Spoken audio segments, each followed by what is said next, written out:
Yeah, okay, you done your research. Yeah, or something else? Bridge, falls, shrines. Okay, all of that is it's correct. Well, the main reason to go all the way there, it's 3 hours away from Tokyo. It's mainly because it's one of the most important shrine or temples in all of Japan. Nikkō Tōshogū, that's one of the places we're going. It's the equivalent of the Vatican for Japanese. Very, very important place, very important historical place, and it's also a UNESCO World Heritage Site. 3 hours away from here. And also we'll also see like waterfalls, a bridge,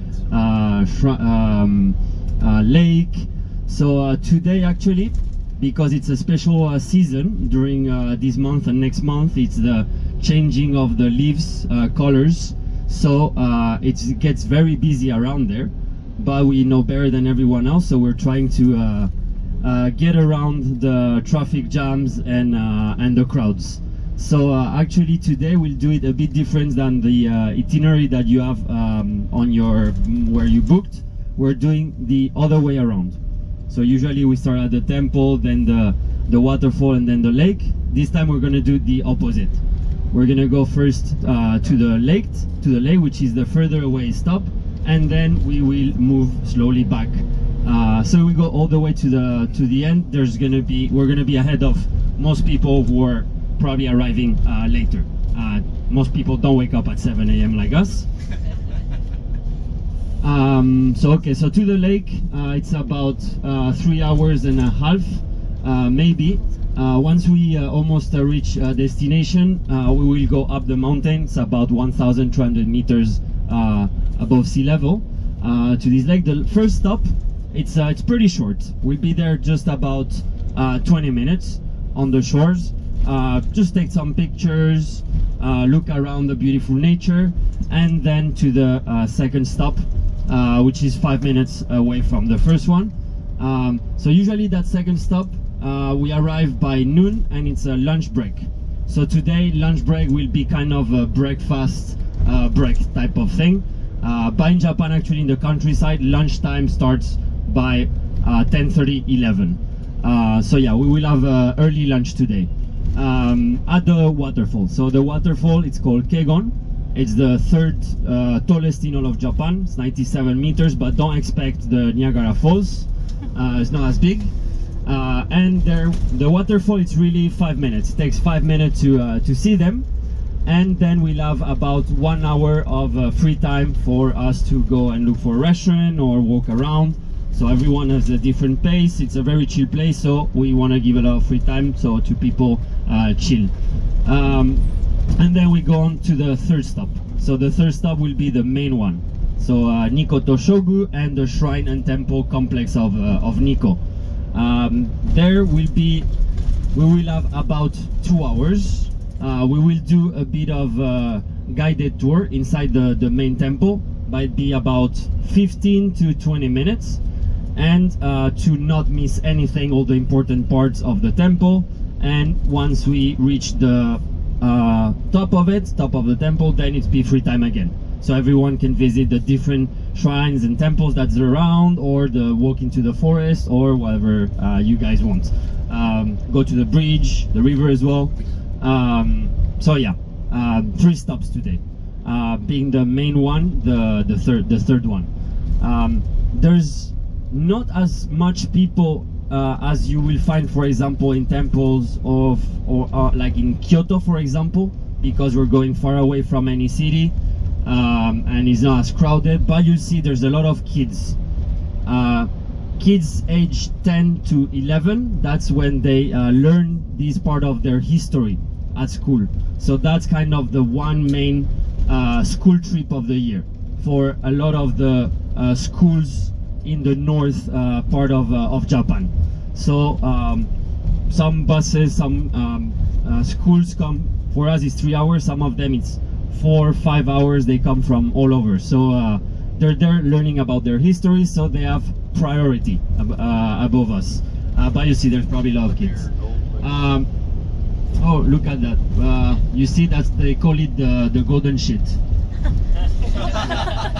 Yeah.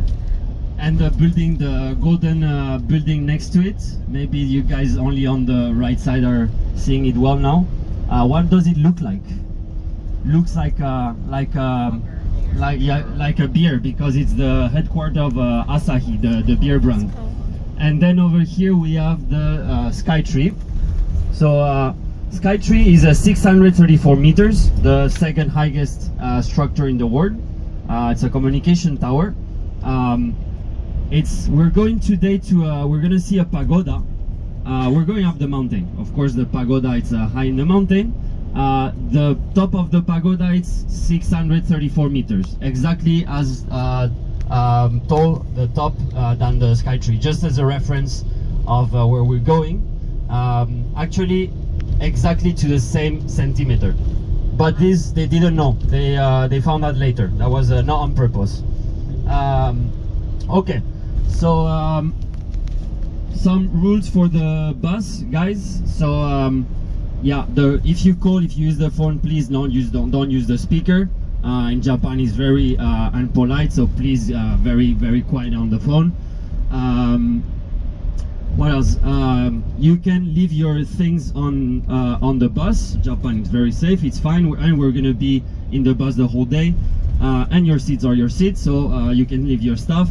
But please always have at least your phone and your wallet on you, in case you get lost, or in case the bus departs without you because you're late, which it could be. At least you can come back to Tokyo on your own, with taking a train or something. So yeah, very important to be on time.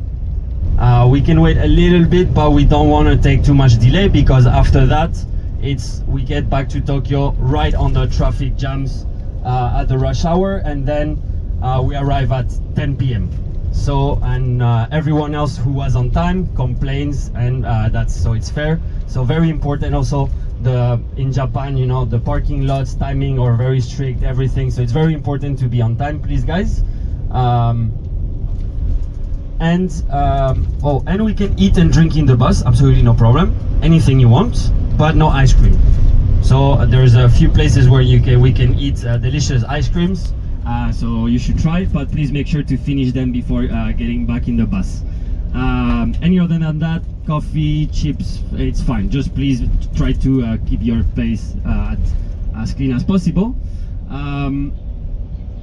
We're gonna also have a couple stops more, like on the way there. In 1 hour, actually, we're gonna stop at a service area, so you guys can have a breakfast as well. There's gonna be some places to buy food. And also we will stop on the way back at another service area. So this, by law in Japan, the drivers have to stop every 2 hours. So for us, it's also a chance to get some food, go to the toilet, and on the way back to Tokyo, we will throw all the trash. So I'm gonna ask you to keep all the trash in the bus on your seat. So don't bring it at every stop. Why? Because we're going to small rural areas, and we don't want to bring our city people trash. So we keep it on the bus, and on the way back we will throw it. That stop will be almost back in to Tokyo. Okay, today I introduce you the driver. His name is Ota-san. The most important person in the bus after you is the one in charge of bringing us alive back to Tokyo. And my name is Bert, B-E-R-T. So, or Beru, in Japan they call me Beru. I've been here for 15 years, so any question you have, you can ask me. I should be able to reply. ChatGPT also gives good answers. And if you wonder, my accent's French, but I'm French and Spanish. I grew up in Barcelona. Ota-san, yoroshiku onegai shimasu. I say yoroshiku onegai shimasu. It's in Japan, that's kind of the word, like you have to, like at work, for example, the first word that you say in the formality that you say in the morning. Yoroshiku onegai shimasu means it's like saying, please treat me well. So that you can say it, of course you say it at work, but you can also use it, for example, when you check in your hotel, for example, or when you get your seat at the restaurant. Please treat me well. Yoroshiku onegai shimasu. very important formality in Japan. And that's okay for now. I shut up. We can rest. So we will have a stop in about 1 hour, and later we talk a little bit of, we'll talk about religion on the way to the first stop. So we also give a lot of talks in the bus meanwhile. So when we reach destination, most of the talk is done, and then we can just go around. Okay, thank you guys. Thank you. 20 minutes until 8:40. There's a bit of everything in here. There's a Starbucks. There's a bakery, which is pretty good. Family Mart as well. If you need cash, 20 recommend at least 5,000 or 10,000 yen. So if you don't have cash, you have an ATM inside the Family Mart. It's a bit hidden, but it's a red machine, says ATM inside. And smoking area, toilet, well, everything you need. So you can get a breakfast here. So 8:40 back in the bus, please. Okay, let me see. How long have you been in Japan for? Is it the beginning of your trip? Beginning. Okay. The end of the trip. Okay. Someone has been in Japan more than 2 times. I mean 2 times. 2 times. Okay. 3 times. 2 times. Okay. 3. Okay. 2. Okay. Perfect. Okay. So we're gonna talk a little bit, since we're going to visit some temples and shrines. We need to talk a little bit about religions in Japan. Does any of you know about religions in Japan, or how many religions there are? Mainly 2. Okay, perfect. Shinto and Buddhism. So actually today we're going towards a mountain that's somewhere there in the clouds. It's called Mount Nantai. It's as sacred as Fuji. Actually has a bit of the same shape. It's an old volcano, and it's a very sacred mountain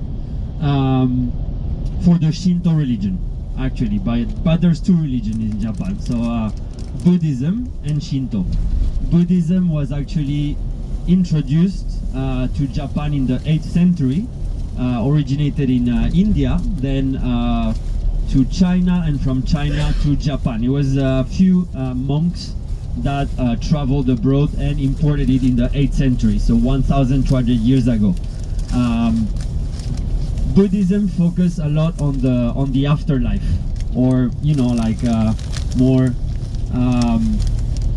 like transcendental things. In Buddhism, of course, it's following the teaching of the Buddha, which attained the highest level of mindfulness. And in Buddhism, there's basically 9 reincarnation in the afterlife, and eventually to get out of that cycle, you attain the nirvana. On the other side, in the Shinto religion, they don't talk about the afterlife. It's not important. It's about here and now, and how to live the best we can in respect in between each other, and in peace and harmony with nature as well. Shinto, it's an animistic religion, meaning there's no gods, but there's spirits, and spirits are everywhere. So the mountain that we're gonna see now has a very strong spirits, or the Fuji. So nature, like trees, rivers, have spirits, but also ourselves, but also your shoes, also the toilets. So it sounds funny, but it's actually very practical. Shinto is a very practical religion. It's about life, how to live that best way, and see the purpose and the meaning of things. So for example, energy, you don't have to see it much like angels. It's not spirit's not angel, but it's the energy of things. So mountains, nature has a very strong energy. Yes, of course, we also have it, but does your shoes or the toilet has an energy? Well, so, right? Maybe. So, but it serves a purpose, right? Like the toilets actually serve a very important purpose. So that is the spirit of it. As long as something serves a purpose, he has an energy, and we have to respect that. So this is why also in many ways Japan is so clean, the toilets are so clean, because people take care of it by seeing the purpose of things. If it's all messed, then it doesn't serve its purpose anymore, right? So that's the important thing. Even for example, like when we trash, when we finish something and then we end up with a trash. So trash doesn't have a purpose anymore. So how to give something a purpose again? For example, when it comes to trash, recycling, it's a good way to give something that like doesn't serve any purpose anymore a new purpose, right? So Japan, you know, there's also a lot of earthquakes, typhoons, tsunamis, stuff like that. So Japanese people have to be very resilient, you know. So it's rebuilding as well. For example, it's a important part of the community and rebuilding and make things work again. Let's say, for example, if you look at buildings, for example, they're constantly being destroyed. In Europe, for example, when we see a castle or like an old historical monument that's been rebuilt or renovated, we look at it and we're like, oh, but that's not the original. It's a copy of it. It's been rebuilt. It's not the original one. It's a reproduction. But in Japan, it's not that way. In Japan, if you rebuild a building, you're giving it a purpose again. So you reconstruct, and it's still considered the original one, even though if it's been rebuilt, you still say, yeah, it's the same one as it was 1,200 years ago. Why? Because as long as you as it serves the same purpose, or it's in the same place, or it's used the same material, the same craftsmanship, that building doesn't lose its original spirit. So it remains the original. So that's very important. The Shinto religion helps you go through life giving a meaning of things. And Shinto is very ancient. So Shinto was, it is from Japan. It's about 3,400 years old, 4,000 years old. There's no really books on how it originates. It's just evolving. It keeps evolving. It's not even really a religion. It's more like a philosophy of life. Same as Buddhist, actually. And they're not very strict religion, as you can follow traditions from one or the other. You can exchange them. It's very free for everyone to choose how do you want to follow them. So actually, for example, Japan, 80% of the people consider themselves atheists, and there's a strict separation between government and religion. But people, they just choose one or the other depending on what's convenient for you. For example, actually sometimes people say in Japan you're born as a Shinto and you die as a Buddhist, meaning Shinto, it's more about how to live in this life. So when you're born, you're gonna live here, you're gonna try to follow more like the Shinto, but when you die you hope for something else after. So then you rather go for the Buddhist traditions. And then we have the temples and shrines. So both have their different religious buildings. Temples are Buddhist and shrines are Shinto. How do you make the difference in between the two? Any idea? The gate. The gate, very good, the gate. Of course there's many more details, but unless you're like an expert on Oriental architecture, you might not really see the difference, but straight away by the gate. So you guys have probably seen or already seen a lot of shrines and temples. How do you know, like, oh, am I in a temple, in a shrine? The gate, straightforward, like even before going inside, you'll know. In a Buddhist temple, of course in a Buddhist temple you always have a statue of the Buddha at the end, in the main building. But even before getting there, by the gate, the Buddhist gate, it's called an otera. It's a big gate that has actually two, they look like demons, but they're not demons. They're the guardians of the temple or the protector of the Buddha. one has an open mouth. You see the one on the right side, it says ah, and the other one on the left says so ah and kind of all both together they say It's a mantra. It's like the cycle of life, the perpetual cycle of life. Everything that comes in goes out, and there's only always one gate of a temple.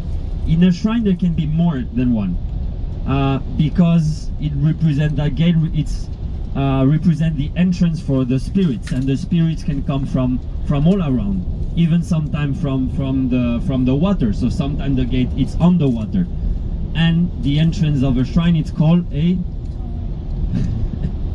it's a torii gate. The torii gate. So the torii gate is these there's like two columns and a sort of an arc on top.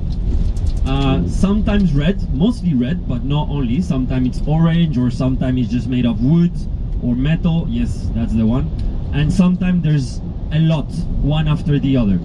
So you probably see in Kyoto there's this famous temple that has many of them, right? So unmistakably from the beginning you'll know. You see a torii, that's a shrine. You see an otera, that's a temple. Today actually the main place we're going to be visiting has both, so it gets confusing. So it's both a temple and a shrine. Why is that? Because we say they're not very strict religion, they're not totally separated one another. So for example now, yes, it actually is or a shrine or a temple. You cannot make a mix of both. But 400 years ago, when this place was built, both religion by the trend was to kind of intertwine both religions. So it's a shrine and a temple. It's the mix of both. This is very unusual, but mostly places that were built 400 years ago, they would follow that same trend. So for example in Tokyo as well, if you go to the main temple in Asakusa, that's also kind of a mix in between a temple and a shrine. And another detail, the way to pray, for example, they're also like different. Of course you don't have to pray, you don't need to bow in front of the gate if you don't want, but people do it sometimes, you know, Japanese, you go in front of the torii. The way of praying it's also different. In a temple you pray in silence in front of the Buddha or some of the gods in a Buddhist religion. In a Shinto shrine you pray in front of a sort of a relic or a mausoleum, but you kind of praying for everyone, for everything around you, because the spirits are everywhere. But they kind of resting, or they're asleep, they're like on standby sort of thing. So when you pray you have to make noise. So usually you see, you clap your hands 2 times and then they wake up, and then you can do your prayer. Doesn't even have to be a prayer, can just be a wish or inner dialogue, it's whatever you want. And then you clap again 1 time, so 2 times at the beginning, then you do your thing and then you clap again. Or sometimes there's a bell as well. So why do we clap? Because they're sleeping, so we need to wake them up, and then they look at you. You can even say, if you want, you can even say your name, your phone number and your address. So when they gonna grant your wish, they can find you easily. Okay, so that was the talk for religion. Remember that, especially that gate thing, so because you're gonna see a lot of shrines and temples, so now you know. Later on we speak more about history and politics, but we'll do it later, otherwise you're gonna forget, it's too early. So now we still have about 1 hour 15 to go to the waterfall. That'll be the first stop. Sorry, the lake, first the lake. Okay, that's it for now. We talk again later. Up the mountain, it's a very curvy and windy road. The shrines and temples are actually in this area, so now we go up first and then come back again. The temples, like how it started in the 8th century, like one of these monks that introduced Buddhism in Japan, his name is Shodo Shonin, arrived looking for the mountain. So we're going now towards that mountain, but it's in the clouds. Hopefully there's not too much fog and we get to see something. So I arrived here and actually came across, there's a river, but the level was very high. So I started praying, and after 3 days of praying, 2 giant snakes came from both sides of the river, turned into a bridge for him to cross, and he decided to establish first temple right there next to the river. One next to the river and one next to the lake, and another one on top of the mountain. But the first temple and how Nikkō started to be a religious center was him building this temple right here next to the river 1,200 years ago. And actually from Nikkō, that's the UNESCO World Site Heritage, and from there and from here actually to all the way after here in these mountains, we're also in a national park. So this is Nikkō National Park, and it's a very beautiful mountain, very beautiful forest from now on. And there's also a lot of wildlife, so we might see deers, monkeys, and even bears around here. Actually in Japan this year there's been a lot more killing by bears than usual. So they're everywhere. They're coming to the cities.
Valley, and then there's the mountain, the secret mountain Nantai, which is just right in front of us, right here.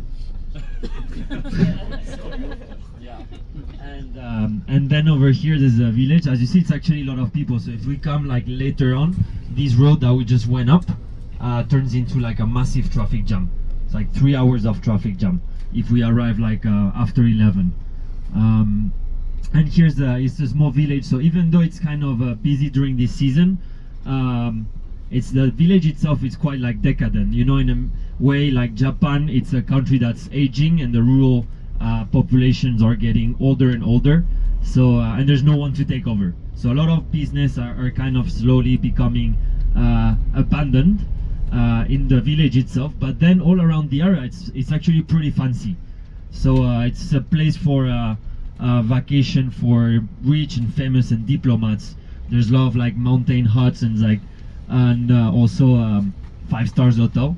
Like right here, as you can see, there's actually a Ritz-Carlton hotel, and the lake right here. You see, beautiful, giant lake right here. Oh, he's saying hi to us. Hello, guys. You go down another road? Sorry? Is it one-way road? Yeah, so actually it's one way up, and then there's another road that's one way down. Yeah. Altogether it's 48 curves actually, and all curves are numbered. So maybe you saw there's like 1, 2, 3 for each curve. So we're arriving at the lake. Well, we won't see like nothing at all. Forget about the waterfall as well. You will hear it but not see it.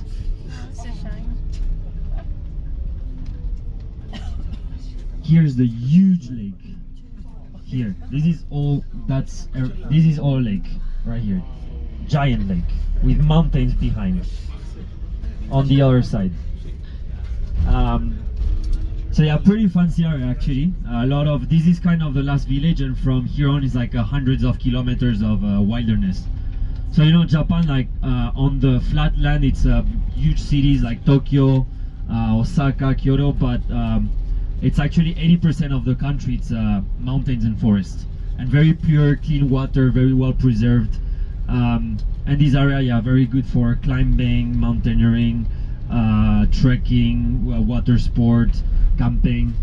There's even, yeah, and we say it's pretty fancy. So there's even like right there on the shore, there's like a French embassy and a Belgian, Italian, and British embassy. So it's been a place for diplomats to, they're villas, they're not embassies, for them to come on holidays already for like many years. 2 years ago there was a G7 summit as well here with all the world leaders.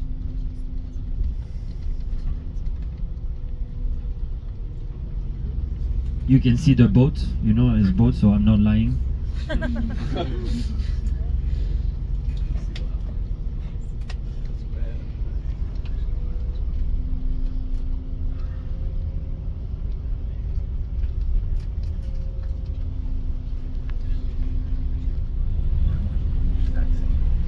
How often is it like this, clouds, when you Not come? often, but we're in fall now, so you know it's typical like fall weather, like Oh. humid and rainy. That's funny that this is the more popular time to go too because you can't see as much. Yeah, well, when it's sunny, it's beautiful, but it's nice as well. Like this, it's like a kind of mystic, you know. But I mean, we're in fall, so this is kind of normal. It's humid, it's cold, it's rainy.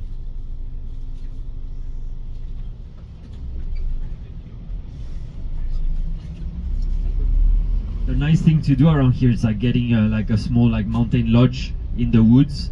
Make your little fire, you know, and stay inside nicely. Here's another temple, one of the first established. This is also 1,200 years old temple. So we'll stay like pretty shortly here. So the next stop's right next to it, but here we'll only stay 20 minutes. This is just an extra on the shore of the lake. If you want to check out that temple, you can. It costs money, but it's only 20 minutes, so you gotta be like pretty quick. Although we're gonna be seeing a lot of shrines and temples later. So we're gonna be stopping right here at this parking, which is right next to the lake. You can go a bit closer to the water. Actually, there's like some stairs on the side. And if you need to go to toilets, there's toilets over there at the end of the parking lot as well.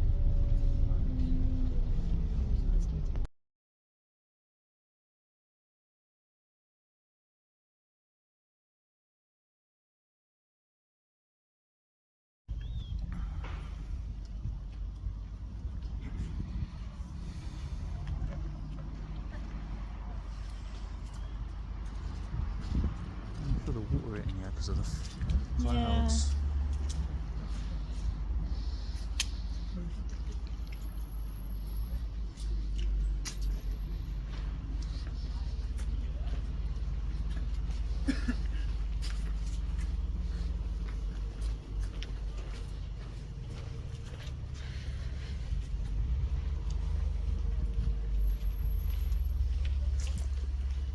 Say hi, gay.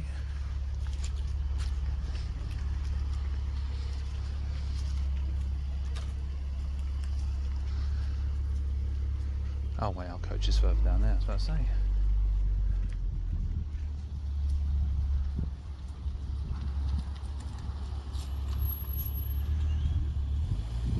I don't know how well that picks it up on the camera for you guys, but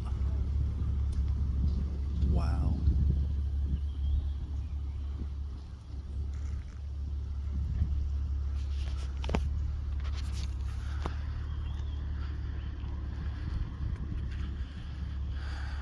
To the river, sorry, lake.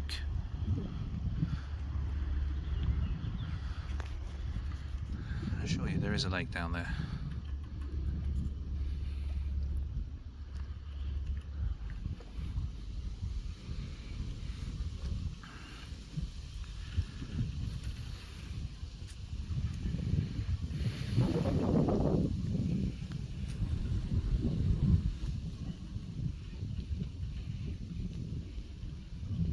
So clear, the water.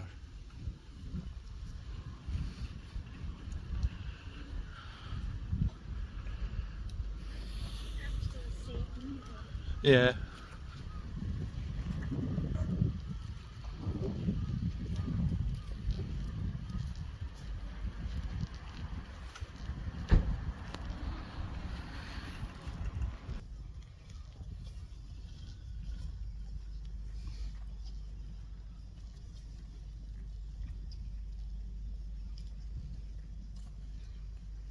Absolutely beautiful.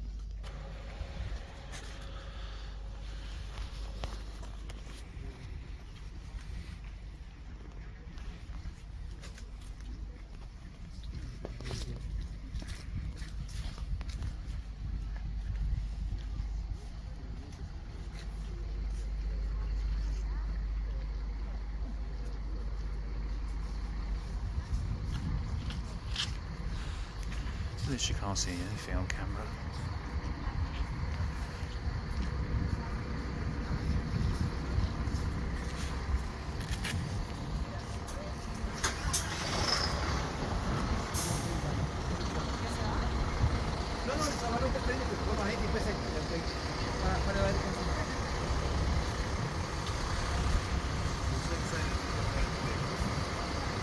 Still got 5 minutes, 4 minutes. Yeah. Oh, okay, if we just walk down a little bit.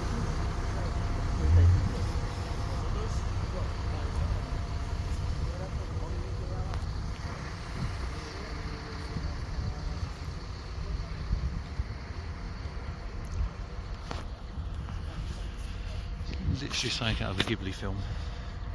Yeah. Oh, because you're getting more nearer to the land. The edge there. Yeah, I can actually see more stuff. Somebody's on a paddleboard. Or kayak? Don't know. Oh no, see. Fuck that.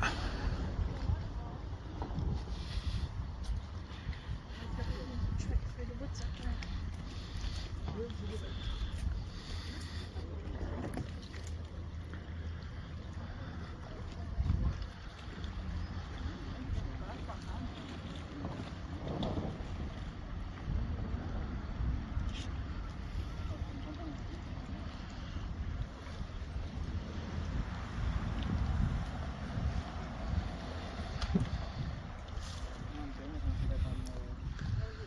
That's not too bad here, you can actually see where you're going.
Yeah.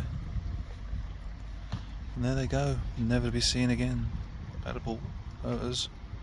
Yeah, it's cleared up a bit now, you can see.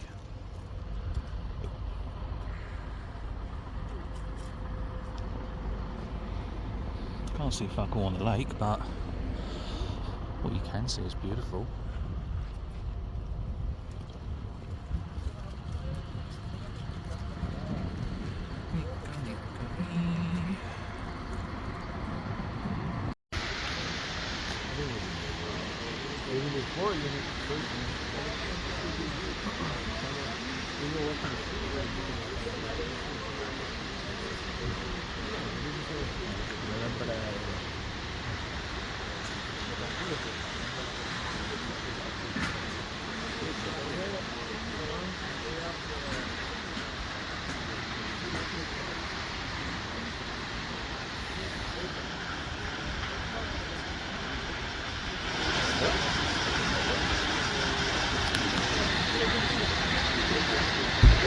Now we're here to see the table waterfall. As you can see, there's nothing back there. But you can definitely feel that something's covered.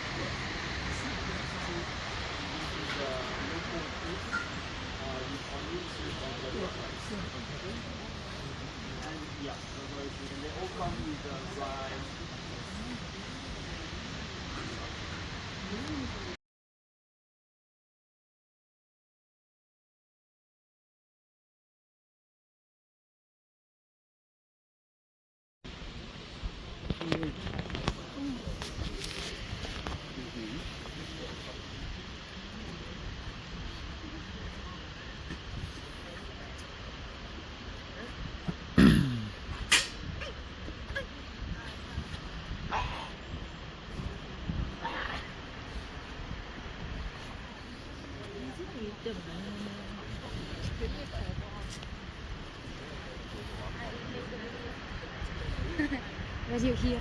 But like.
Alright then, a bit too high up for you?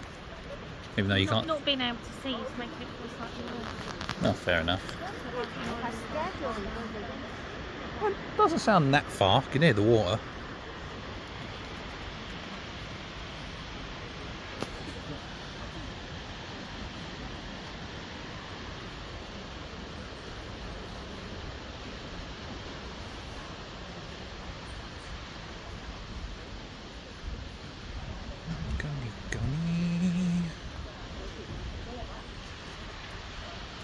According to that, there is a waterfall.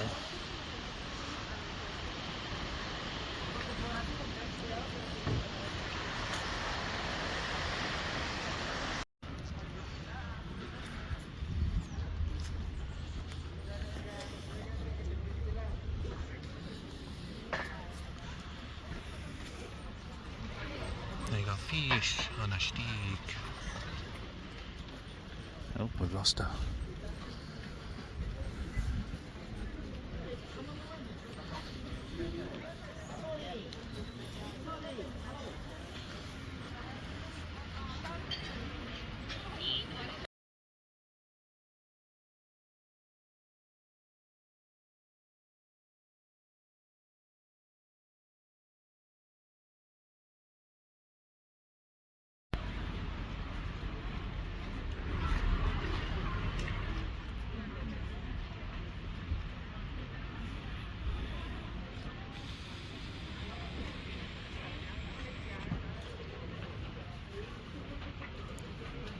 Seems like the mist is clearing up a bit. Now, can we see the wild K? Look at the size of it. The wild K with her curry bread. It's massive. Jesus Christ, that's bigger than the other place. And it was probably cheaper as well. 900 yen for the drink and the go. And how much was it when we went into the other place? Was that like 450? 450 each. So probably about the same. That's huge. That's massive. I think this was... I haven't got a clue, I've forgotten. I'm not even going to try and remember.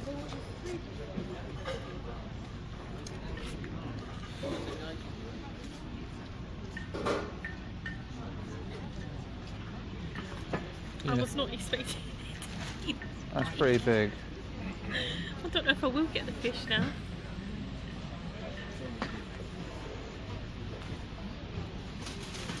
This holiday's like my food heaven.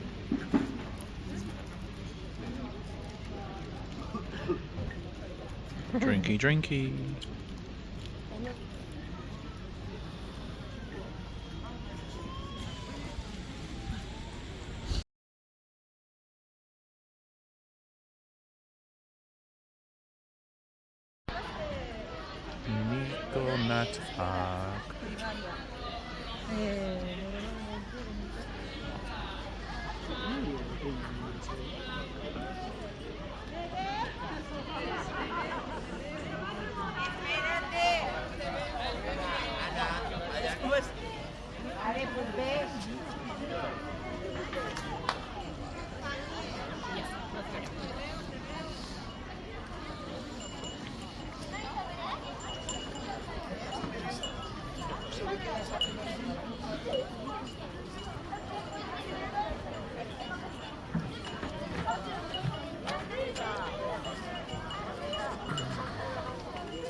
And this is the reason why you can't see the waterfall. It's because of this man. There is no mist, it's just him.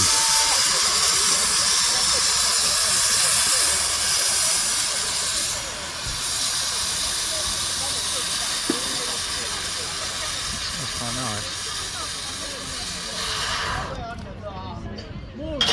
I'll tell you what, you've got 600 yuan on you. And that smells quite nice.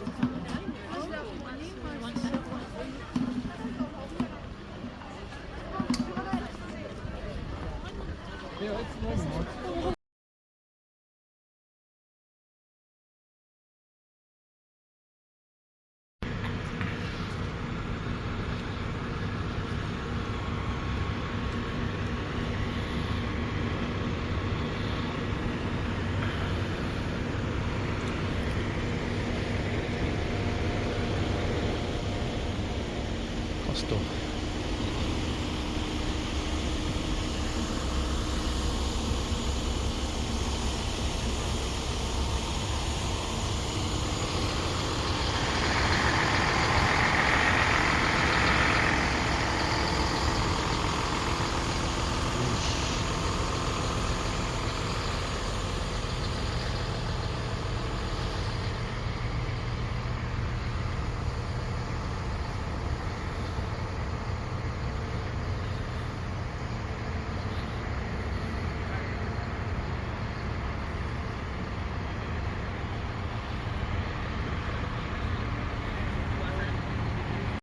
But the next place, the temples and shrines, that we won't miss it for sure.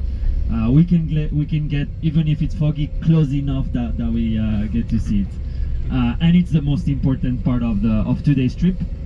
So now we go down back to the foot of the mountain, and we're going back to the UNESCO heritage site, which is Nikkō Tōshogū. So we need to talk about history to understand what we're gonna see and why is it so important. Where to start? Let's start with emperors. So everyone knows in Japan there's an imperial family, right? Now there's an emperor, although it's just a symbol. Right now there's a prime minister, it's a democracy, so it's not really gives any of his political opinion, but they're a very important family. Actually, it's the longest ever dynasty that ever existed on Earth. I don't know if you knew that, but it's more than 3,000 years of one single bloodline. It's always been the same family. They actually say they're the descendant of the sun, or the goddess of sun, which is Amaterasu. Those are legends, of course, but for sure the emperor today knows who is like the he knows his grandfathers from 3,000 years ago, which is pretty impressive. They're kind of the keeper of the Shinto tradition as well, so they're highly symbolic, but they did not always have the power, like same as now. But there's been also other times in history during these 3,000 years where they were not in charge. A part of the imperial family, there's three very important person in Japanese history. Three of them are shoguns. Who knows what a shogun is? No? Zero? Okay, who knows what a samurai is? Yeah, apart of being these guys with that looks like Darth Vader and with swords and stuff. Well, samurais are actually in Japan you don't call them samurais that much. You call them daimyos. Daimyos are feudal lords in the Japanese Middle Age. When feudal lords take on arms and they take on arms and they become soldiers, then they're samurais. But basically, samurais or daimyos alike are warlords, but they're also the highest social class in Japanese society. There's no samurais anymore. Now we're in a modern society, but historically, samurais were the highest social rank. And what is a shogun? So a shogun, it's basically when one of those samurais hold on to massive power, it becomes a sort of a military dictator, and that's a shogun. Basically, a samurai that becomes very, very powerful. So these three very important people in Japanese history are three of them shoguns. So they took the power away from the emperors, and they have something in common. The three of them tried to unify and pacify Japan. So Japan was, yes, they share same culture, same religion, but they were not really friendly to each other for many, many years. Actually, Japan's been at constant wars against China, against Korea, Mongolia, but also civil wars. For sometimes more than 1,000 years at a time, they were constantly massacring each other. They all have the different regions, different castles all around. So there was not any unity or national unity a lot. So these three, they tried to pacify the country and create a national unity. The first two kind of failed trying. They died trying. And the last one, his name is Tokugawa Ieyasu. In the year 1600 exactly, he won a very important battle, and it brought peace to Japan. So this is why it is so important. Nikkō Tokugawa Ieyasu, that's the single most important person in Japanese history, because he brought peace to Japan, and he's the one that put the roots of what Japan is today. One unified country at peace and with a national unity that never existed before. And he also did a lot of good reforms and stuff, although with an iron fist, of course. If someone was not agree, dead. But that's a different story. Actually, like the farmers and everyday people, they would be pretty okay with his reign because he brought peace. But samurais, that they were not really, they were very controlled. Actually, he forced them all to come to Tokyo, to the capital, to have them under control, all of them. So they were forced to leave their regions, and all of them come to Japan. So actually, before that, the capital was Kyoto. That's the millennial capital. For thousands of years it was Kyoto, and he's the one that changed the capital to Tokyo. At that time it was called Edo, and we actually call this period Edo period. That's when Tokyo became capital for the first time. The Imperial Palace in Tokyo, for example, now that's the house of the emperors, but it was not built by them. It was built by the shogun. So it was the house of the shogun. When the emperors took back the power at the end of the 19th century, again, we call that period the Meiji Restoration. They took back the palace, the Imperial Palace, and the Imperial family moved definitely to Tokyo. So yeah, basically Edo became the capital, the shogun moved to Tokyo, and him and his clan, the Tokugawa, reigned into Japan for the next 250 years. So the Tokugawa clan, him and his grandsons later on. What has Nikkō to do with all of this? So as we said before, Nikkō since the 8th century was a very important religious place for Buddhist religion, and also because of this mountain, Nantai mountain, which we didn't see neither because it was in the cloud. But Nikkō was also during this time a place for vacation for the nobles of Tokyo. So all the samurais, all the court would come here, especially because, well, it's a nice nature around, and because the weather, especially in summer, it's better compared to very humid and very hot Tokyo, so they would come here on holidays. We say it's kind of fancy, right? Like recently, but 400 years ago, it was already fancy. It's always been kind of a fancy place for the rich and nobles.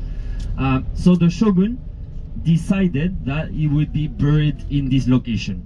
He chose for himself, I want to be buried in this place.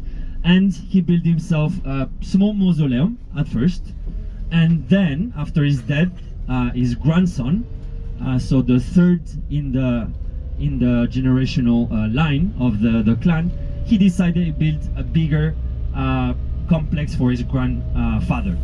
So in the year 1635, he built this place, Nikkō Tōshogū. That's the name of the place. So it's the burial place of his grandfather. So it's a mausoleum, and it's also a shrine and a temple. So it's actually both, three things: a shrine, a temple, and a burial place for the shogun. It's actually the original building. So this one that we're gonna see, although it's in very good shape, it's the original one. It's 400 years old. Actually, 390 years old. That's the place that we're gonna see today. And it's very special. It's very different from like other shrines and temples. You'll see it's very bling bling. There's a lot of gold, a lot of detail, which is very unusual because usually in both Shinto and Buddhism, it's not about like showing off that much. It's more about harmony with nature, humble and simple raw materials. But in this case, there's much more showing off than the usual. Actually, that wasn't very well seen by a lot of people. They didn't like that there was that much like gold. Maybe you're also going, if you haven't been yet, in Kyoto, gonna see this golden temple. Yeah, have you seen it already? No, you're gonna go there maybe. So that building, it's not actually the original. That's it's been rebuilt after because the original one was burned down by people because people didn't like that something was too golden. It's just not the way it is usually in Buddhism or Shinto, but this one survived. So we're lucky to see this one as in his original form. There's also a lot of temples and shrines in the area. Actually, if you want to see them all, you would need to be like here for a week. Maybe there's more than 2,000 buildings spared also like inside the mountains in the woods, but most of them are in a kind of a same area. So there's many that you can also go visit during your free time. But we are gonna we're gonna go see together the main one, which is called Nikkō Tōshogū. And you can also go visit, for example, of course there's like you can walk in the forest, or go see the bridge as well. The bridge that's on the picture, the bridge that we talked about, the two snakes. It's also in the area. You can also go check out that one. Would be about from the main temple. It's about 10 minutes to go down, 15 minutes to go up. If you don't want to go see the bridge, that's fine. We will also pass by with the bus going back to Tokyo. We won't stop there, but we will pass if you just don't want to go all the way down. And so now once we arrive to the place, which maybe like another 10 to 15 minutes, let me see. Okay, I'm gonna call a few names. So Henrik, Helen, Jacqueline, Miyuki, Shane, Vera, and Victoria. You guys don't have the ticket, but it's fine. You can go walk around. And if I haven't called your names, don't worry, it's included. And there's no physical ticket, so you won't get any ticket. We just need to go inside as a group. So once we arrive there, the parking lot's gonna be not far away. We're gonna walk together towards also the people who doesn't have tickets, and we'll go towards a pagoda. Pagoda is also kind of the central square. Pagoda is this tower of usually it's a Buddhist element. It's like some sort of a totem. That's gonna be kind of our reference point, and from there we go inside as a group inside the temple. So importantly, we go there together from the bus stop. What is the pagoda means actually? So the pagoda, it's there's 5 stories, sometimes 3, in this case 5, and each story represent an element. So there's 4 elements plus 1 in this case. So it's earth, water, fire, wind, and then the last one represents the cosmos or the void. It's usually, it marks the limit in between this world and the afterlife. There's no really like rooms inside a pagoda, but usually it's monks are buried under it, under the pagoda. So just from the bus we will go towards the pagoda, then we pick up the ticket. Once we arrive at the pagoda, we got 5 minutes to chill out, take some pictures, and then we will go inside the main temple slash shrine together. Inside we will be doing 15 to 20 minutes of guided tour. If you want to join, if you don't want, it's fine. But just, yeah, like follow me. And we'll be just checking on the main elements so no one misses what's the important things to see. And once, after these 15 minutes, once we reach the top, it'll be free time. So will be more than an hour of free time, I guess. Yes, and I'll tell you later when we arrive how long. And after that, we will have to just come back to the bus on our own.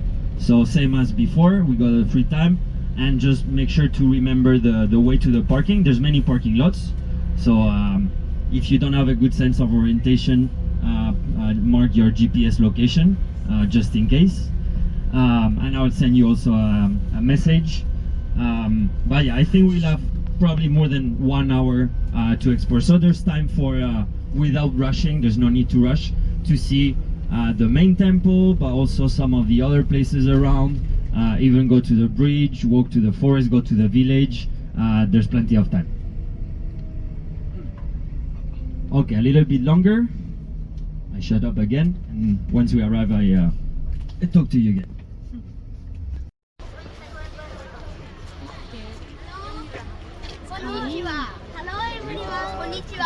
Konnichiwa. Hello.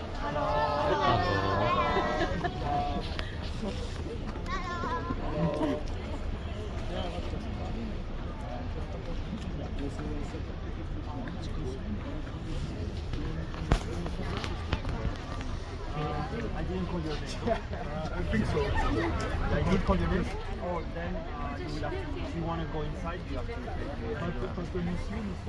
Those are all different. Yeah, like each place you have to pay a different one. Okay. Okay, let's go.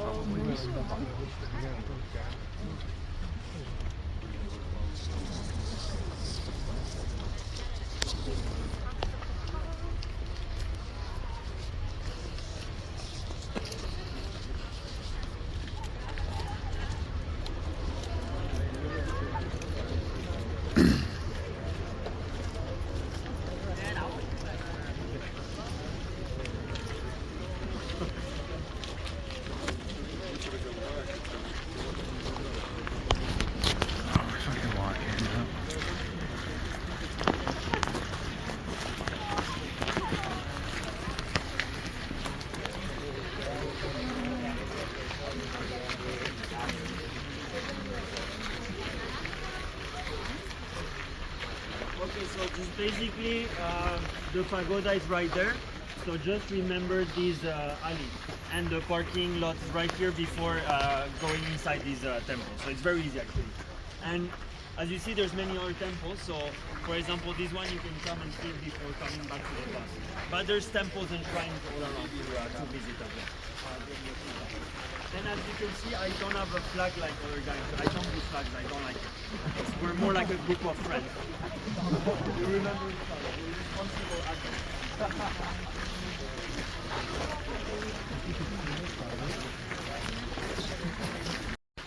Not 250, it's 230.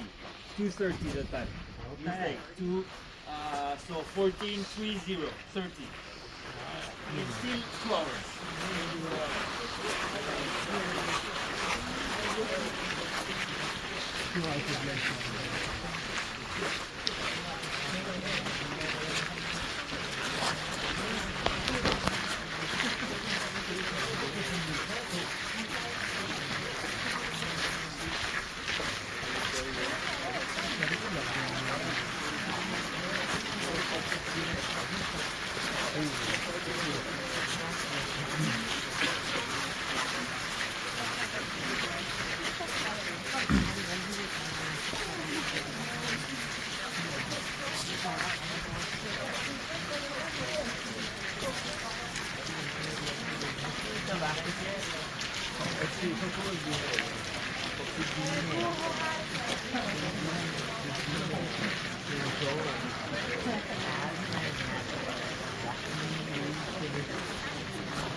Look at that gate. Yeah, that's huge. Been there a while. And it's. Building. Oh, I'll look at the building in a sec.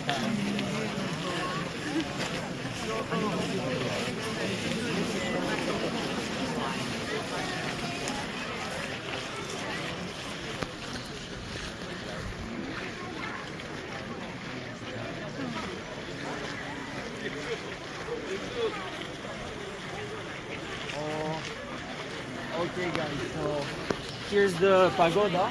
So this is the central square.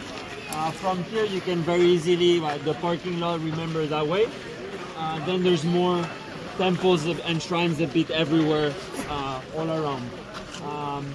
If you want to go to the bridge, for example, that would be going straight down to this alley, a bit down, a bit left, and a bit down again.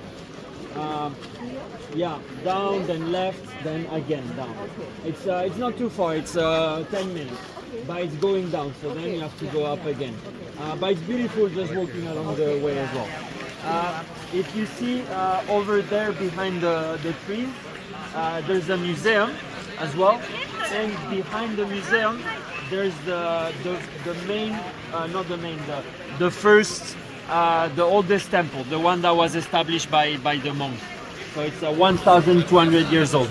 And this one, it's Nikkō Tōshogū, the one we're going to be visiting together. The main one. The people without tickets, if you want to buy tickets, though, you have to queue. I think maybe about that, might be about 30-40 minutes. The other, we don't have to queue. We go straight inside without queuing. Just 5 minutes here just to chill out, and in 5 minutes we group again and we go inside. We have to go inside with the other group as well from the other bus. That's the condition we have. 5 minutes.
just every time I raise my hand like that, just get around.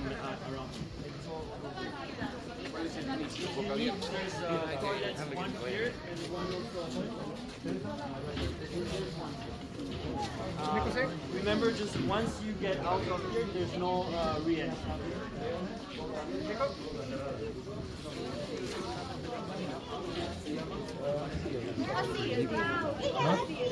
That's pretty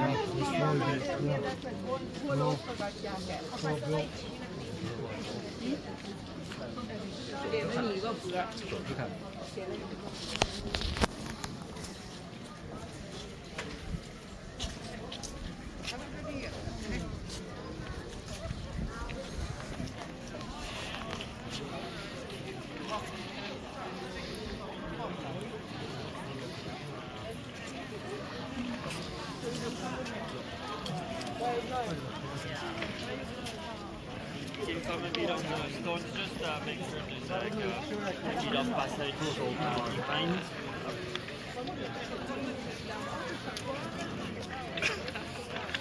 Okay, so now we are inside of the main temple and shrine.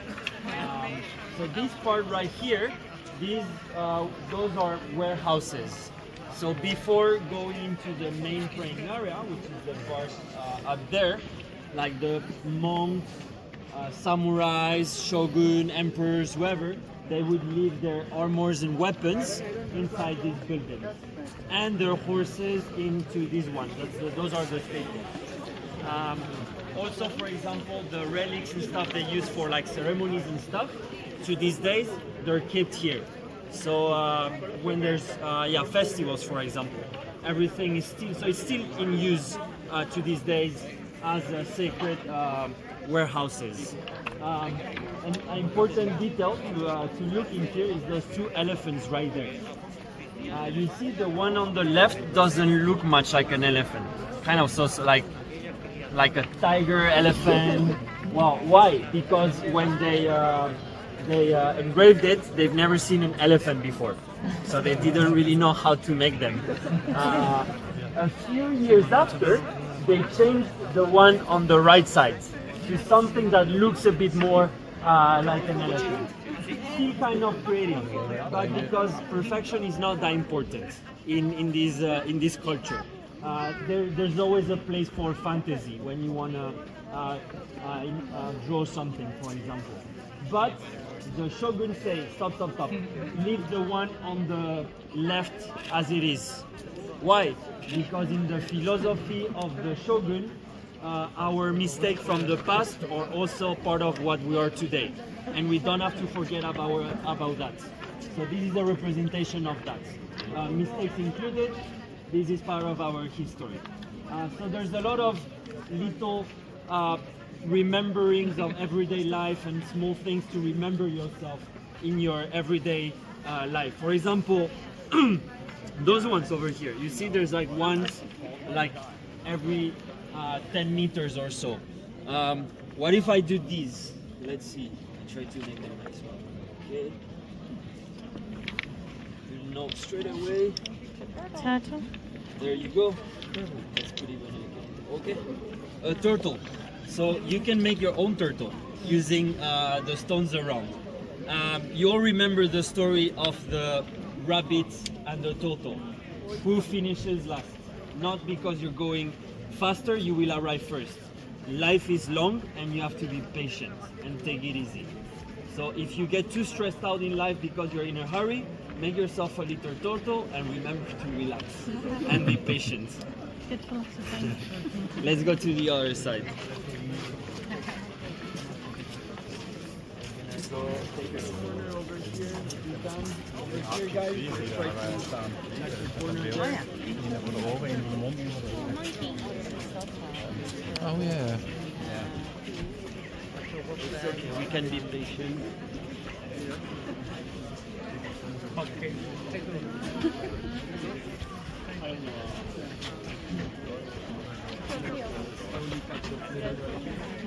Patiently? We just learned a lesson. Okay, you guys can come closer. Okay, maybe you've seen this second one. It's even in your emoji on your iPhone. It means like Evin no hear, Evin no talk, Evin no see. It's kind of a teaching of everyday wisdom as well. But let's start from the beginning. It's like someone, anyone's life could be any of you. Through monkeys, monkeys represent wisdom. But it's basically anyone's life can be any of you. So at the beginning we see the monkey with the child. She's looking into the horizon. She's looking into his future and teaching him everything that's coming ahead of Emily's life. On the second one, is basically that the world is like full of like bad things happening all around us, and sometimes it's better not to hear, better not to see things. Or, for example, if you don't know what you're talking about, it's better to shut up. That's talking too much. That's what basically what it means. On the third one, our little monkey from the beginning, separating from his family, now is going on his own in his life. The tree itself, tree represents life, the tree of life, and the leaves are ideas. We're always surrounded by ideas, and we touch them, and we take them or not. On the fifth one, we see two monkeys, one sitting under the trunk of the tree. He hasn't chosen his path yet. It's thinking, oh, which one I go.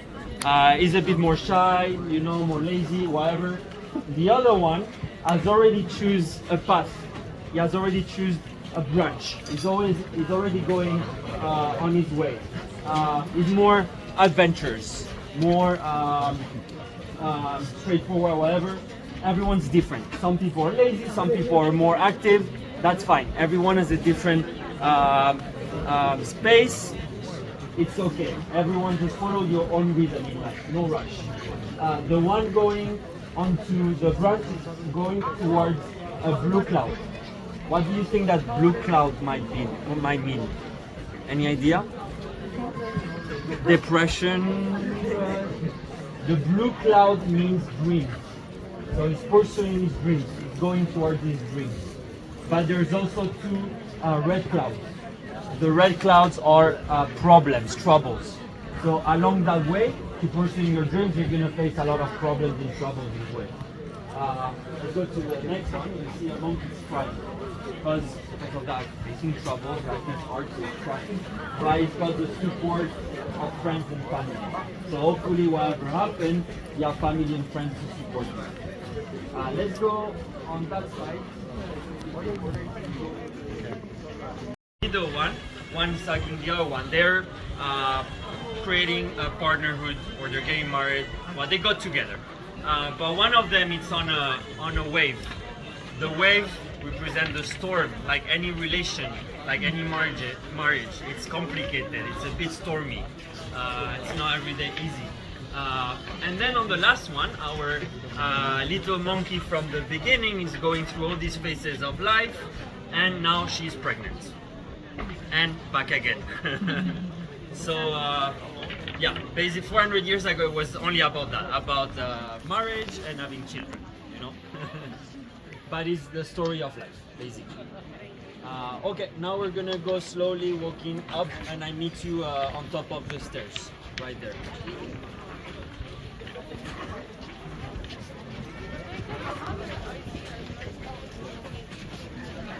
Oh,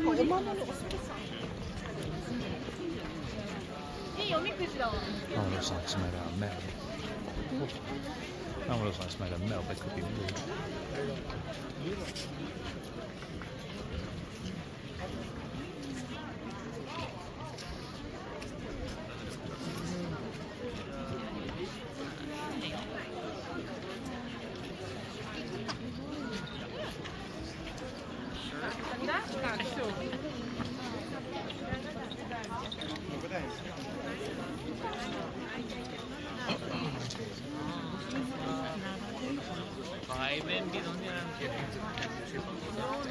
No, always it can be inside sometimes. It can be at any place.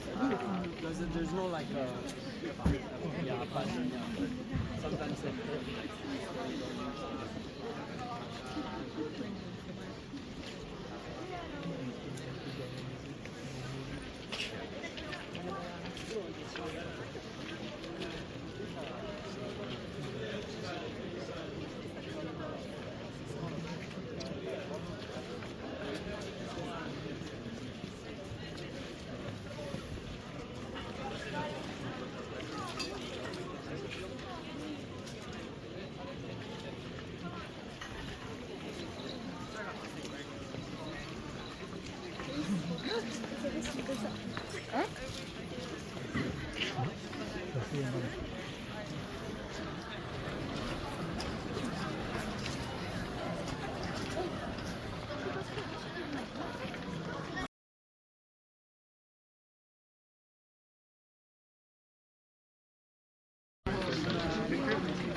Remember that picture in front of here, Rick?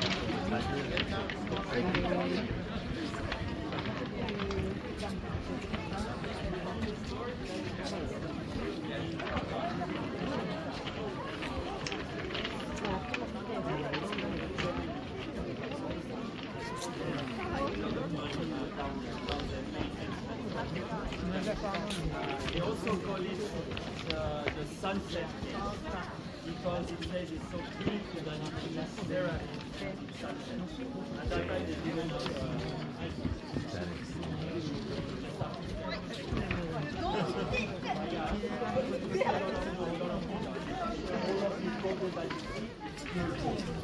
everything is purple.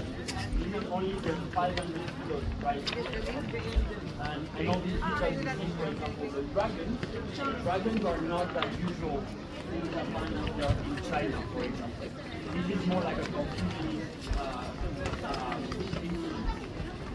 and also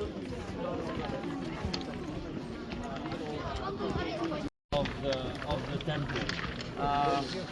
There's another very beautiful gate here. The main building, the main praying area, is the building behind it. Until the year 1965, it was closed from the main public. Only very VIP, very important person could go in. They would do prayer, but they also do very important political meetings. Now we can go inside, but not through the main door, but we have to pass behind. And you have to remove your shoes if you go there on the left side. This gate itself, it's made of one piece of wood, and the wood it was made of, it's actually 1,500 years old, the tree. So now it means altogether almost 2,000 years of a wood. And then if you see all the way there, if you keep going that way, there's a tiny door, and it's on the side. You see, it's not even like a main place. You see on top of the door there's a little cat, a little sculpture of a cat sleeping, and on both sides there's two little birds. The cat's not trying to hunt the birds, they're at peace. So that means to represent peace.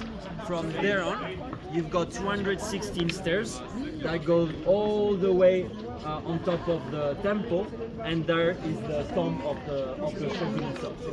So from there you'll notice that there's no more gold anymore. We're back to simplicity. We're back into the forest. It's a walk that goes up through the woods to get to the burial place of the shogun. What does that represent? In Buddhism, there's no such a thing as when you die, you don't bring your belongings with you. It's not like I don't know, in Egyptian civilization, they would die and they put everything with them. Not here. You go back the same way you came, naked. So that's what it represents. While you go up the mountain, you're leaving this gold all behind. It stays down there. So at the end of the day, all of this gold is right here for just one reason. Just to show you that when you're gonna die, you're not gonna bring all of it with you. It stays here.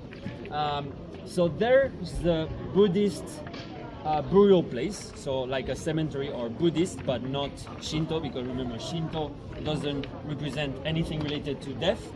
The spirit of the shogun is actually in one of these relics down there. So it's kept alive here, separately. There's actually 3 of them inside. And remember we talked about 3 very important shoguns, so they're actually all of them here, the spirits. But the middle one, this is the one of Tokugawa Yat, which is the person that's this shrine and temple it's made for. So I do recommend, now we finished, so now you're free to go. I recommend if you want to go all the way, that's the kind of the last stair that goes all the way to the burial place. And that's it. And then, sorry? Is it worth going up there? Yeah, I mean, we've got plenty of time, 1 hour 30. So as long as we're back in the bus at 2:30, not 2:50, 2:30. Yeah, there's time for everything. Going up there, going to the bridge as well. Yeah, let's take it easy. No rush. There's time for everything. Thank you very much. Thank you.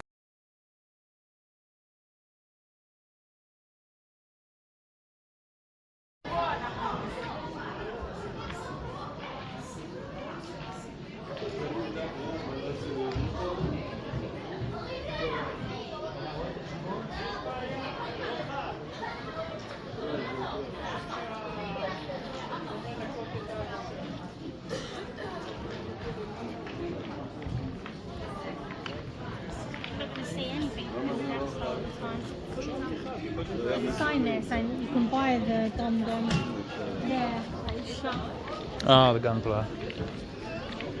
We're going up to the... Yeah, we'll go up.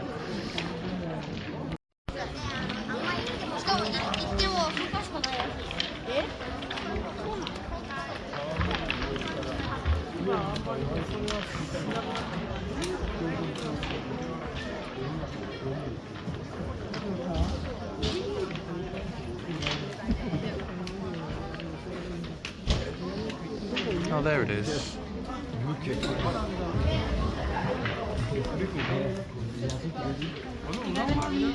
Yeah, we'll go.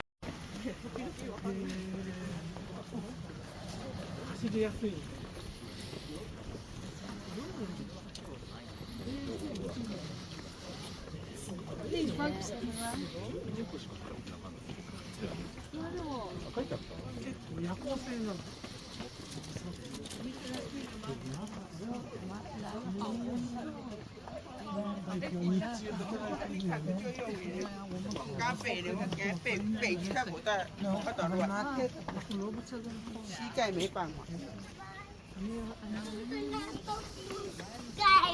Zullen we naar de post kijken?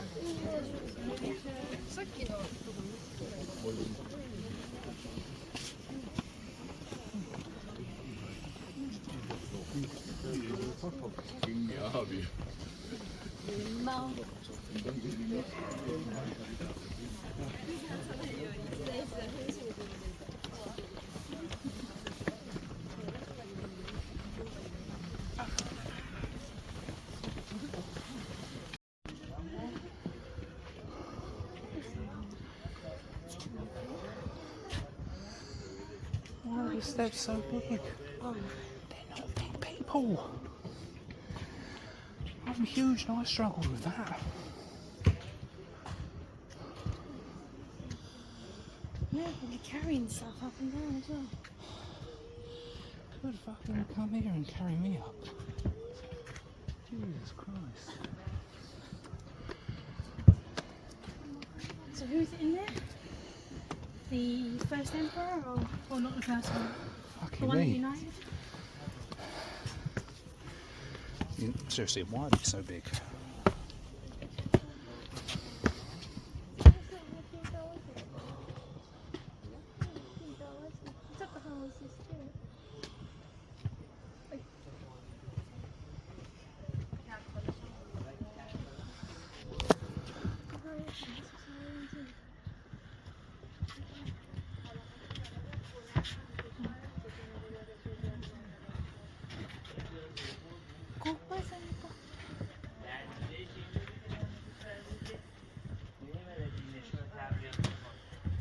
And they've got us just walking on a bit of plywood. Because we're nobodies. Feels like I need to replace that.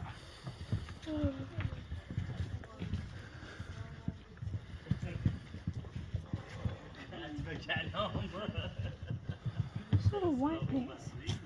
Is it like mortar repair or something? Not too sure.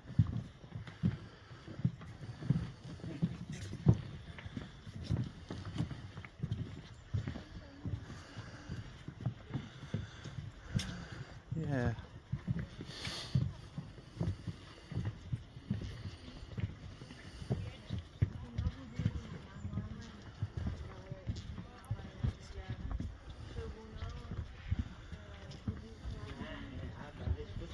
Going downstairs now. Going down with that handle. Thank fuck. What do you mean? There's string here? Oh.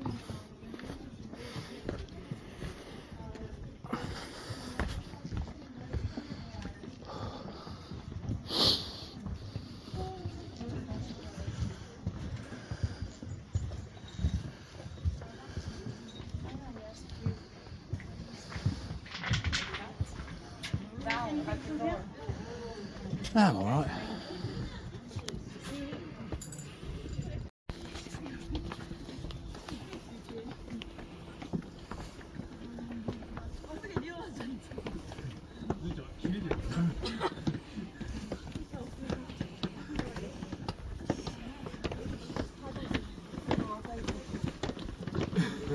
柴さんの荷物と思って。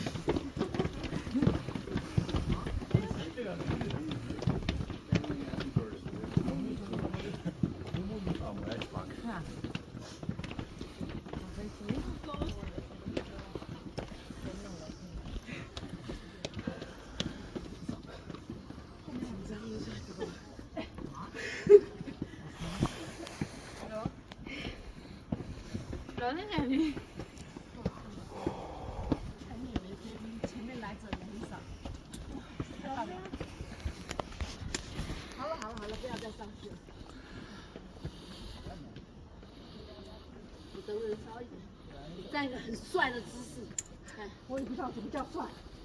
好，你喜欢就好。等这个大胖子走。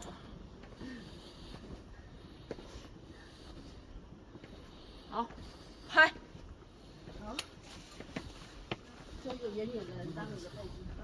换你帮我拍。你在这里就好。这样你就不用再挪下去。对。这是一个给他上。エスカレーターが欲しいな。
So how did you feel, Kay, going up all those steps and then come back down them?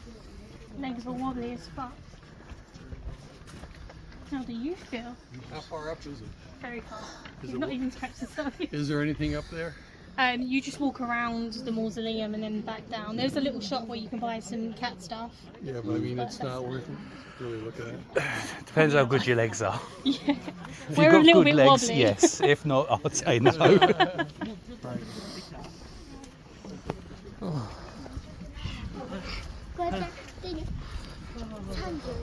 Oh, so I can see why they had so much conflict in those days with fucking stairs like that. Times of peace then, remember? I meant before that. That was punishment. You've been bad, go up and pray. I don't understand why the steps are so big.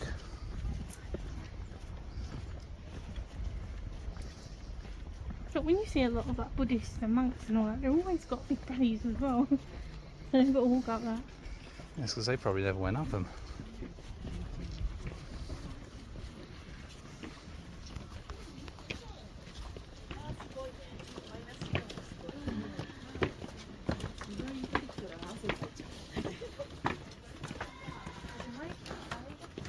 Okay, last little bit.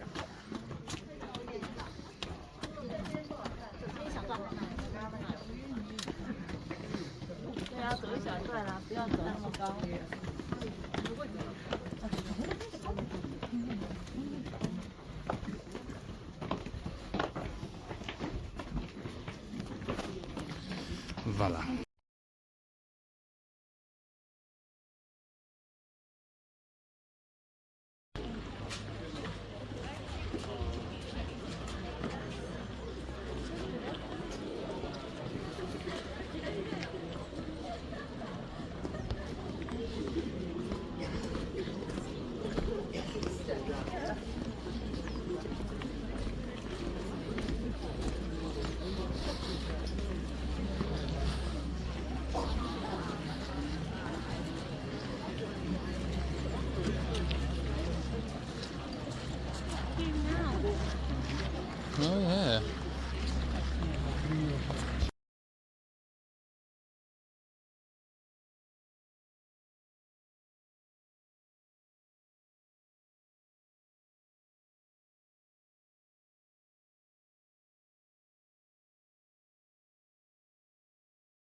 やりたって一生懸命したと思って。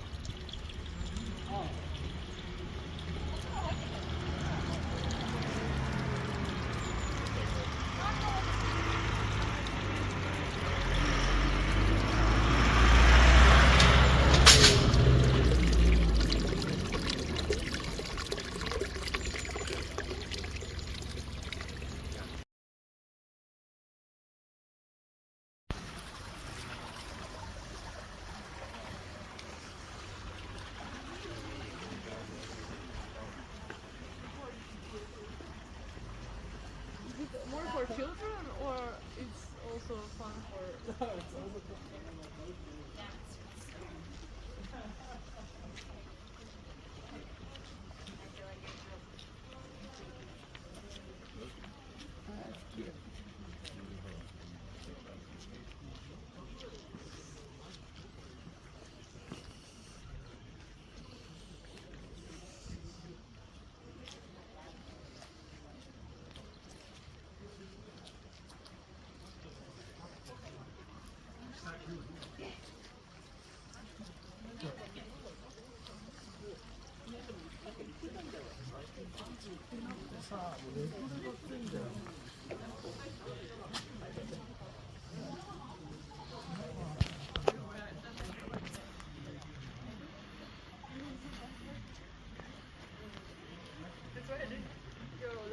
It's only in and out.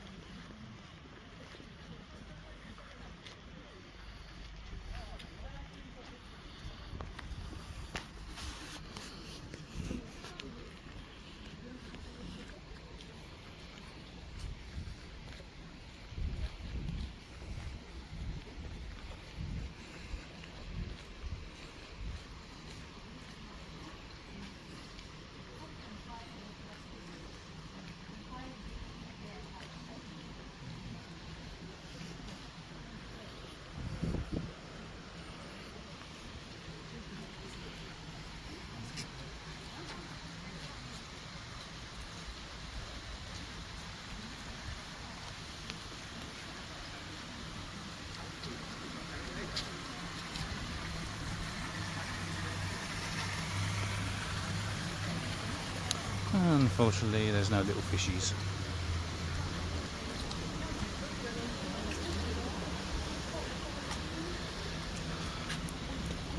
You should keep them in your shoes. Be a souvenir. There was one that kept making noises.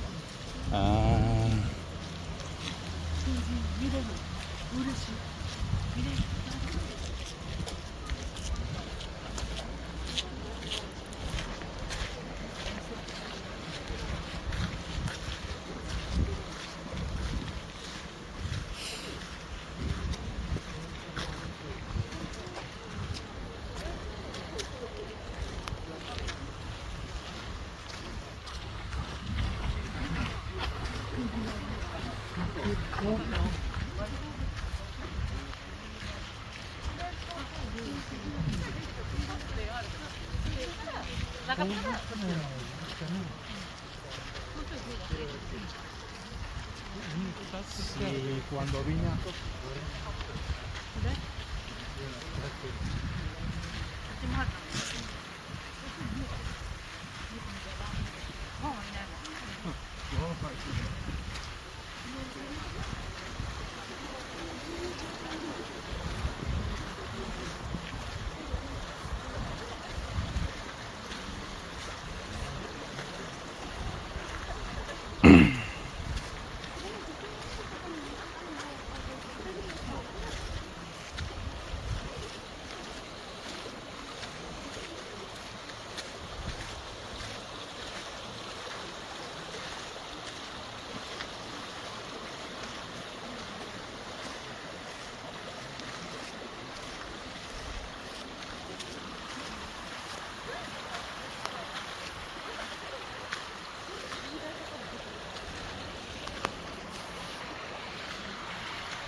Damn, that's some thick ass moss.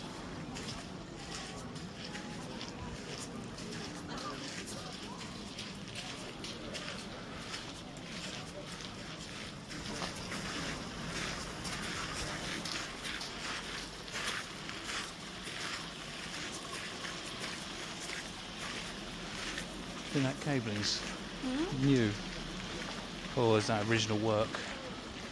Cable. The cabling, yeah. Yeah, it's original work. Thought Done so. in the 5th century.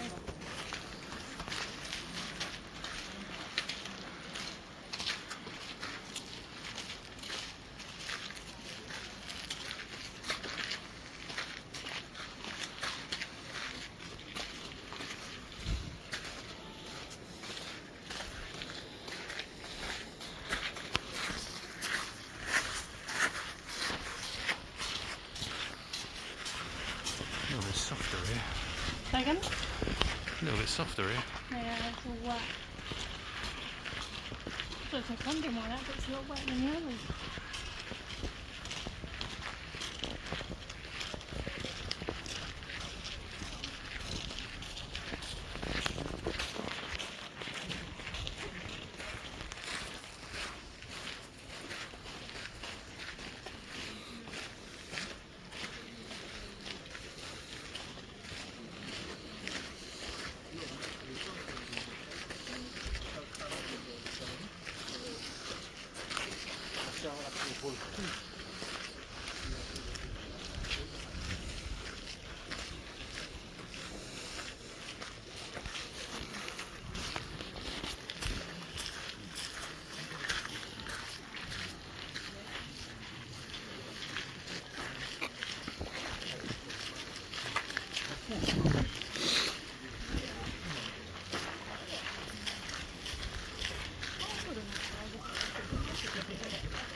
No, I'm good. You? I meant me. Okay.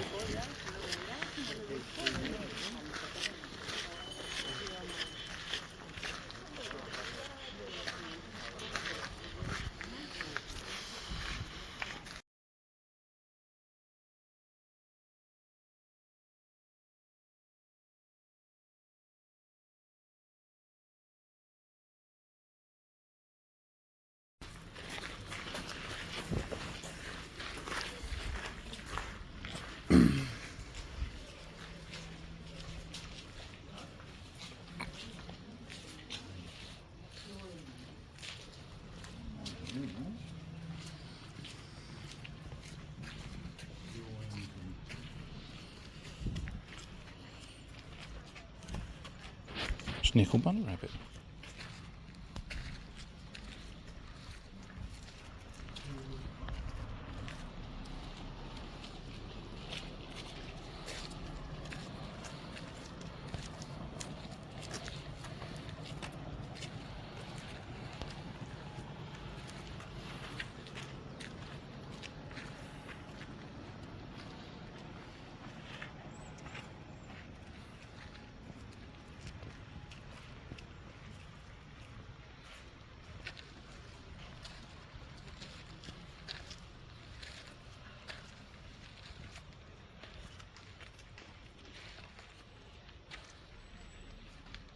be a fishy.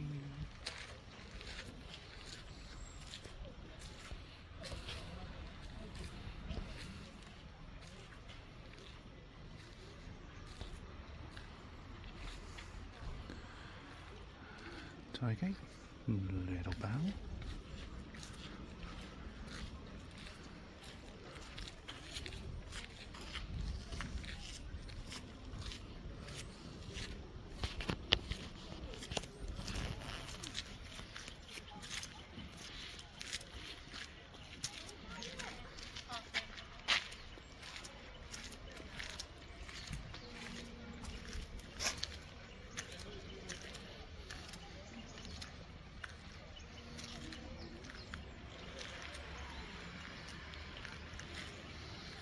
Is it down here?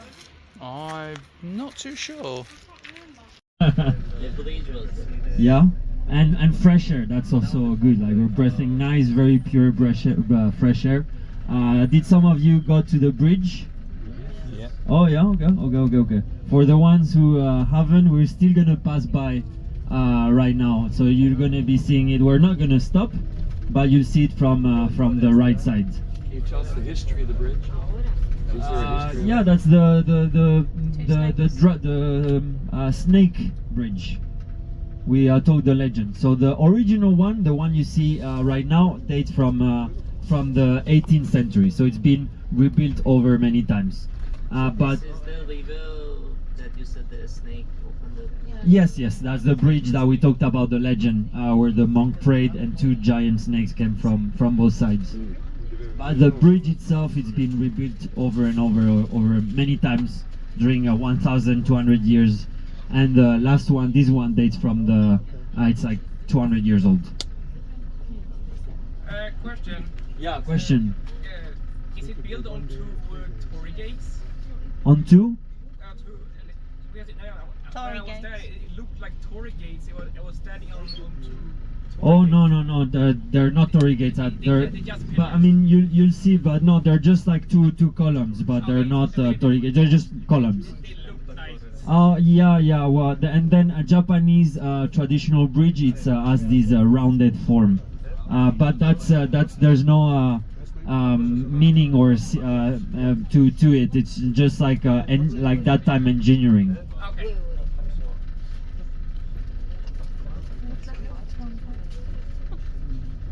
So actually, this river that flows here on the side, it's the same one that comes from the waterfall and the lake, and it goes through here, and the bridge is also on top of on this river. So Imagine this river was much bigger. when the monk arrived, yes. I mean, if you come in summer, you could like eventually cross even walking. I don't know which month he arrived, or maybe if it was a storm the day before, or.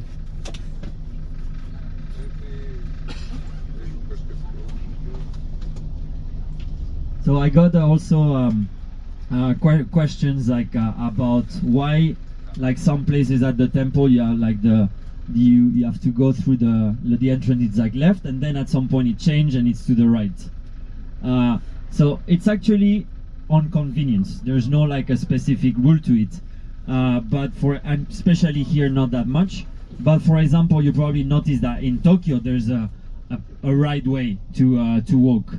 Or when you take the escalator, for example. Very important, guys. When you're in an escalator, in Tokyo, you stand on the, even if you're in group, all in line in the right side. On the left side, sorry. Right side, it's for like a fast lane, for people who are busy. So that is a very important rule to follow. Huh? So there's the bridge right here. So we'll be passing by as low as possible, so everyone get a chance to take a picture or something. Let's see if we get a traffic light and we can wait a little bit longer.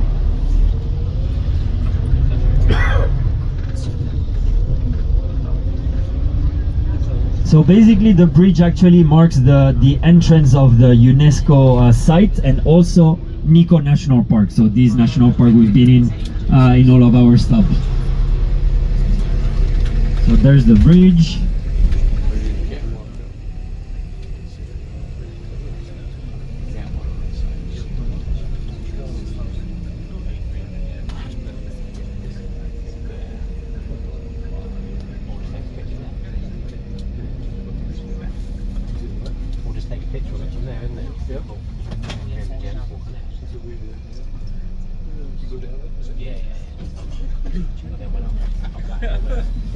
Okay, so actually, so why do you have to stand on the left side in Tokyo? I don't know if you notice, or maybe if you go to Osaka, it's on the other side.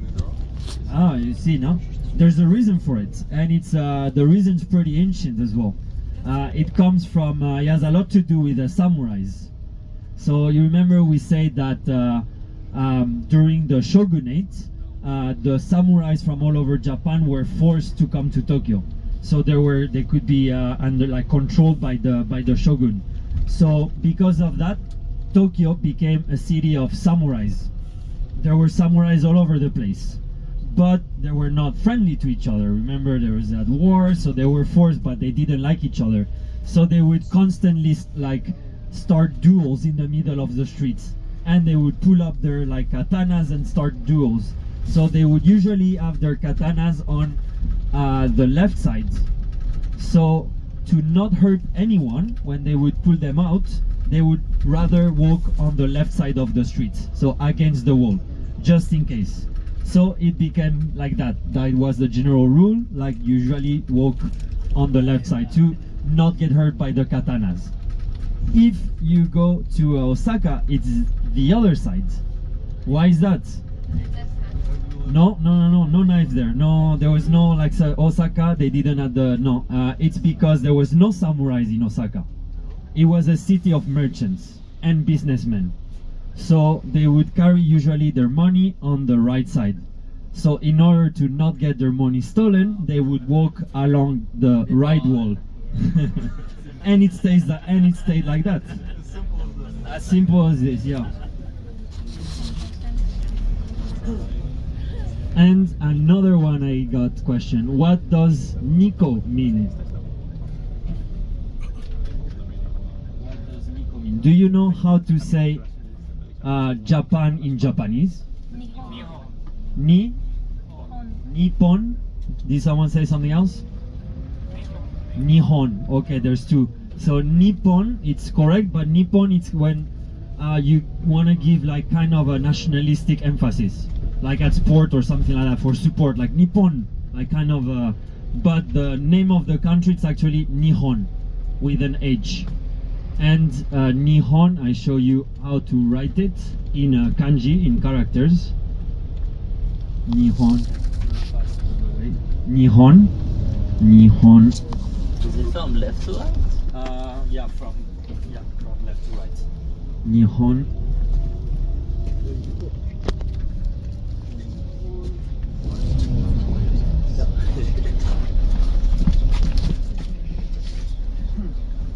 So Nihon, two characters, Ni and Hon. Usually every character has 2 or 3 different meanings in Japan. So this one is the character for day, like day of the week, and also sun. So in this case it means sun. What can that one mean?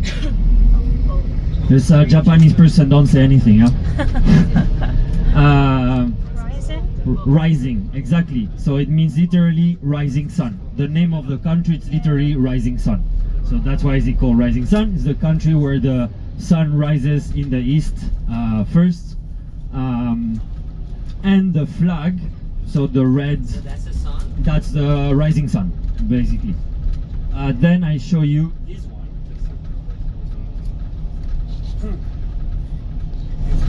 So Nikkō. So sun something. Sunset. Correct. Yeah.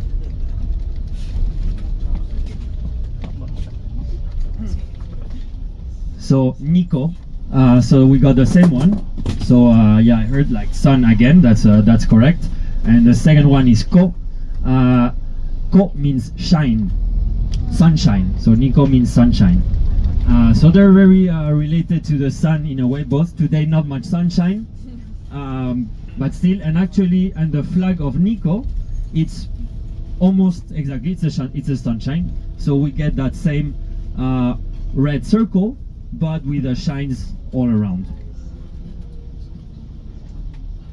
Later on, we do some more Japanese class at the end.